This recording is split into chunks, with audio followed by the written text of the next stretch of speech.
Hey, what is going on YouTube? Hey, Ron here. We are in the Harbing, the Pan-Asian Tier 7 cruiser, the newest line to come to the game. In early access, of course. Make sure you guys get your wallets out for Wargaming. They always got to get you like that. But we missed the first 30 seconds of the game. I almost didn't record this game, just like my Napoli damage record game. But luckily we got it because this one turns into a great game. These ships are very unique, and these ships are absolutely going to test your skill as a cruiser commander. These ships are not going to be easy to get high damage, not easy to get high XP. They're not going to be easy to play, period. You have the lowest health pool, I think, out of any cruisers. I'm sure you do. Very lackluster DPM, and you do have traits of concealment and these long-range, deep-water torpedoes.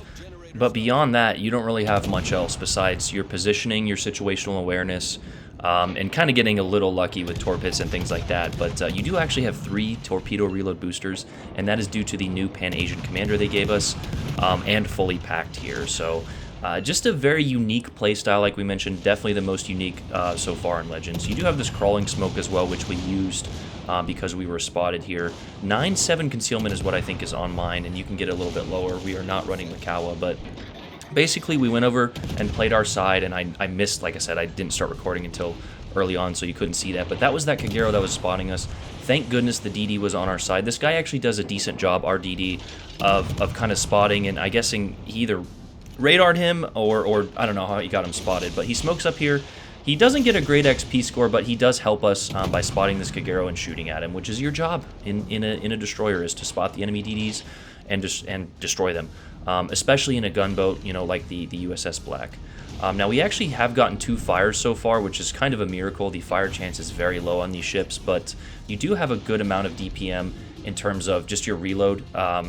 Not overall damage, but you can fire a lot of shells quickly. This thing does have 10 guns. I think they're 130 millimeters, so you can get some decent damage if you keep the gun cycling. But again, if you get shot, I've almost been dev struck in this thing twice. I actually think I have. The game before this was an awful game.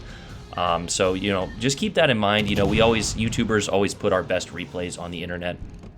We never put the game where we, you know, it rarely happens, but in new ships and things like that, we rarely put bad games up there. So just know that it does happen. But this one was directly after that, the second game of the day here, and it was a fun one. So we good to have team support, and you can see there, I think that was either the Harbing or the Bismarck secondaries that took out our engine. This thing has absolutely no armor, and we go over it at the end here, but just a meme of a ship, and it's really going to test your patience and your skill, because you cannot miss position in this thing. If you do once, I had a game later in the day with Bravo where I lost all but 3,000 of my health in one shot from 2 ships. So it's a tricky one. Now, you do have your deep water torpedoes and 3 torpedo reload boosters, so make sure you're throwing those out. We have 11.9 range on them, so 3 more kilometers than our current concealment are about. So, you know, just keep that in mind. It's, like I said, it's one of those unique ships that kind of makes the game, that breaks up the mold of the game and makes it a little bit fun. But anyway, we are detected here. We were opening up our menu for some reason, and we're in a little bit of a tricky spot, but we do have our smoke, so we're going to go ahead and throw our torpedoes while smoking up, and you can see we get pretty lucky to just get overpen there. But your modules and engines, if you miss position without your smoke, you will be gone in a matter of seconds. The Kagero is spotted, so we're going to take a shot at him. We launched some torps on the Bismarck. I wish this Palmer wouldn't have did what he did, but he is supporting his team. He is playing the cap, so I cannot blame him for that. But anyway, when this Kagero is spotted, we definitely want to get him off the board. We're going to back up here and try and reposition. As you can see, this Palmer turns flat broadside, blocking all but one of our torpedoes, which would have hit the Bismarck, and missing his own torpedoes. I think he was aiming them at the Kagero, but we get that one torp through, which does cause a flood.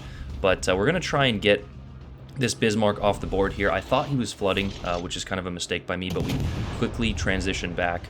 And, you know, we don't want him to will to rebuild. And I think this guy actually sent me a message, so GG's to him. He played it fairly well given the circumstances. But we're going to try to finish him off. And Mr. JD, who I've seen a bunch, GG's to him as well, finished him off there.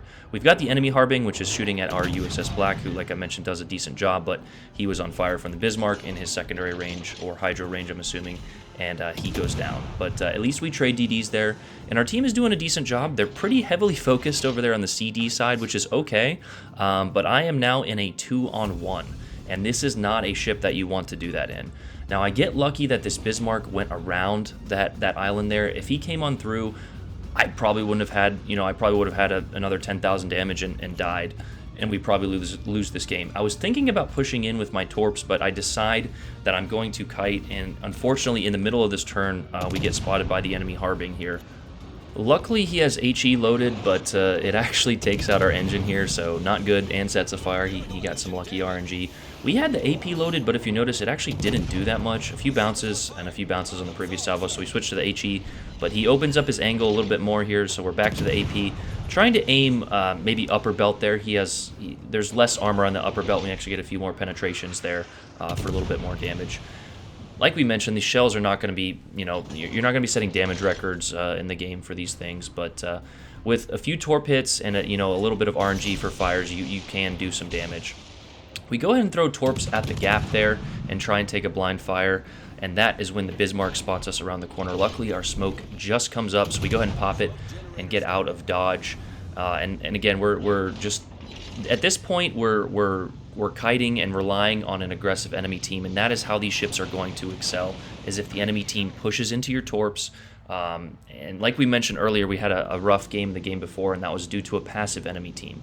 Now with your concealment, you can get flanks, you can get into the cap even, and with your crawling smoke, you can get out of those situations, but an aggressive team is going to be your friend in these types of situations. So we threw those zoning torps and got two hits there, and so we go ahead and throw the other set and use our torpedo reload booster to get even more. The pure amount of torpedoes that this thing can throw will probably throw a few enemies off, in these first couple weeks here, but once people get used to it, they'll probably be looking for that.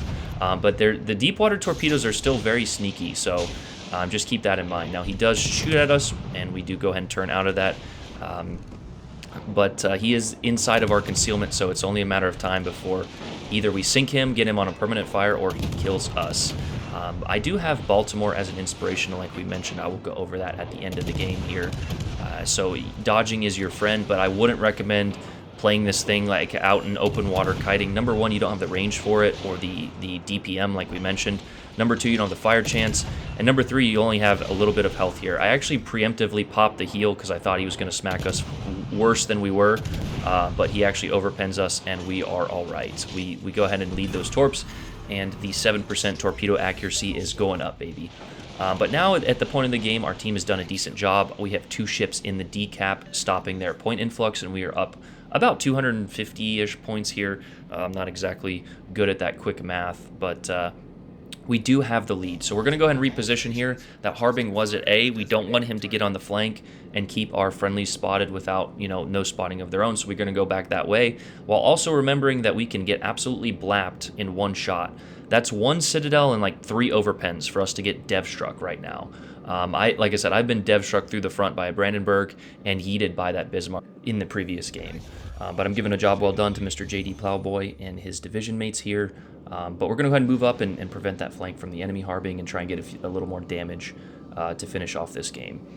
But like we mentioned, this ship is very fun to play. It's just going to require the ultimate skill as a cruiser commander. And now that XP is equated for, I think that that question has been answered, regardless of what other people say or make videos about, etc. But this will be a good one to test your skill. I see a lot of people saying these ships are bad, and while I will definitely not say that they're good, when given the right circumstances, they can absolutely be influential and fun to play. Sometimes it is fun to just load up Des Moines or whatever, or Shima, and just go abuse players who just got off of work and they're angry at their wife and 5 kids. But to me, that's not the most fun in certain circumstances. Now, it is fun when you get a competitive team, but at 5 o'clock Eastern Standard Time, the quality of the teammate just drops exponentially. So this will be the ship to take out during the day when you got some decent teammates. But there's the high caliber.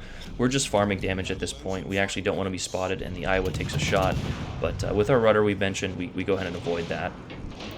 So we're going to try and utilize island cover. Anytime you can hide behind an island, you should. again, despite what other people say, you're mitigating damage as a cruiser, and you're not meant to take damage as a cruiser. In certain circumstances, you can in higher HP cruisers and better armored cruisers, but in this thing, you're going to want to utilize your smoke and island cover as much as possible. I told JD to get back here. I thought this Iowa was going to ram. I'm not exactly sure what happened, but I think he dodged fairly well.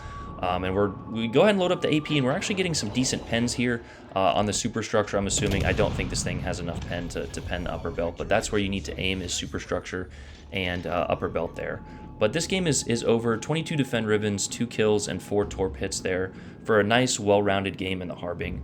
Like I mentioned, this is going to be the most unique playstyle and the most fun for me for a while anyway of cruiser play currently in Legends. Like I said, it's going to be tough. It's going to test your skills as a cruiser commander. Mainly because you don't have the fire chance. You can't just sit at 20 kilometers and spam HE and think you're effective for your team, as potentially the Suzuya is doing. His team did collapse, so we're not going to say that's on him. But we're going to go ahead and throw torps in here, and I actually make the split-second decision to go get the cap, but the game is over, actually. We don't get the cap, and this Harbing is not spotted again. So we're going to go ahead and fast forward to the end here, show you guys the results screen. It's a nice little XP score, and then I'm going to go over the stats and the guide of the commander we were running. So we'll see you then. So that is the end of the game, ladies and gentlemen. A nice little high caliber game for you guys. You guys all like the higher damage games, and of course XP matters more. 34, almost 100 there, 156,000 damage. A few torp hits, a bunch of defends, which kind of helped the XP. But yeah, nice little game, well-rounded game to show you guys the unique playstyle of the Pan-Asian cruisers. And let's go ahead and review the commander here real quick. But as you can see here, we are running the new Pan-Asian commander Chen Shangquan. With a nice base trait there to help cruisers. We are running Burn It Out. You could choose Ingenious or Beyond Range, but I honestly don't think you need to be playing these things that far, especially with the shorter torp range. Not shorter, but without the massive torp range. 15 kilometers is the most you really need to be playing these things. Blind Justice is the new perk. It adds to your torpedo range, as we just mentioned, as well as your detectability. We also have Sponge. You could add the torpedo reload time there, but I chose Sponge just because you don't have that much health, so the least amount of damage done to your cruiser, the better. And then we have the, that's an interesting icon there, the Torpedo Chaos. It adds a torpedo reload booster cooldown and adds a +1 to that consumable. Inspirations, Ivan B. Delightful, and Baltimore for rudder time. So a good little combo here. There's multiple options you can choose. You don't have to have those potentially pay-to-win commanders. But let's go ahead and look at the ship stats here. Very unique, like we mentioned, just all video here. 26,000 health, not that much. And very thin armor. We'll go over that a little bit later. Guns, 5x2, 130 millimeters, 15 kilometer range with a 5-second reload, and a 9% fire chance. Not that much fire chance. So, depend on your DPM, your positioning, and your smoke screens to help get that out there. The torpedoes are going to be your bread and butter for getting, excessive amounts of damage. High damage torpedoes, not the best reload time, but not awful either. A good range there with the consumables and a decent speed. AA defense is mediocre, 69 there, and you do also have some decent maneuverability, as well as pretty good concealment as soon as my thumb goes over it there. 35 knot top speed, tight turning circle, and a pretty good rudder shift time there with Baltimore. The concealment, as we mentioned, in-game is 9.7, and I think your smoke firing penalty, the only other important value in the concealment tab, is like, what is it there, 6.4. So pay attention to that. No, I'm sorry, 6.1. But yeah, let's go and look at the armor now. Very, you can see it's all blue and green there with one little orange piece of the Citadel. If you look here, one Citadel, it's basically a floating Citadel with some tin can around it with, the guy in California collecting Pepsi cans. The Citadel armor belt is 100 millimeters, so you're honestly better off to go broadside and let them overpen you. Most battleships are just going to punch right through that. If you stay nose in, you're probably arming more of that shell. A 16 millimeter nose, so prepare to be overmatched right through the front. But basically a floating destroyer with a Citadel, high DPM, and some deep water torpedoes. But a fun ship to play nonetheless. And I'm excited for the Tier 8, the Senjong, to come to the game. It looks a little bit better than this. But there is the overview, repeater, deep water, and modest guns. You'll notice it's not all green. One of them is actually red. So, not a great ship overall. Like I said, we won't see this thing in competitive. There are the consumables. You do get the smoke screens, the heal, and replace for the AA, which I would never choose, even though the heal doesn't do that much, mainly because you don't have any health. And there is the torpedo reload consumable. You will get 3 of them with fully packed, and you potentially could get 4 on the Senjong with the unique perk and fully packed. But that is what we are running. The modifications we are running, I will get to them very shortly here. Aiming systems mod 1, propulsion, concealment, and then we're actually running range, and they changed it, which adds to dispersion.